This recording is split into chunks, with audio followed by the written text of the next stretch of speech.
अस्सलाम वालेकुम व्यूअर्स, मैं हूं समीना पाशा। उम्मीद है आप लोग खैरियत से होंगे। व्यूअर्स, आज ज़्यादातर सबका फोकस था सुप्रीम कोर्ट ऑफ पाकिस्तान की तरफ, क्योंकि यहाँ पर चीफ जस्टिस काजी फायज़ ईसा साहब का था पहला दिन, और पहले ही दिन उन्होंने बड़े तारीख साज काम किए हैं। और मैं ख़ुद भी चाहती थी कि मैं उसके ऊपर डिटेल आपको सारा आगाह भी करूं और उसके ऊपर मुख्तलिफ जो वर्जन्स हैं वो भी आपके सामने रखूं।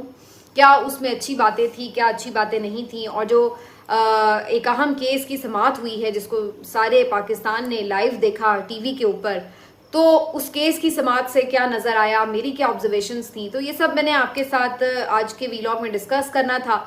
लेकिन दोपहर में जो बच्चे की अम्मार के हवाले से ख़बर आई तो उसकी वजह से दिल इतना बुझ भी गया, और बस आप समझ लें कि मैं कुछ जज्बात पे उस तरह से फिर काबू नहीं रख पाई, और फिर सारा जो मेरी बातचीत थी उसका रुख उसी तरफ हो गया।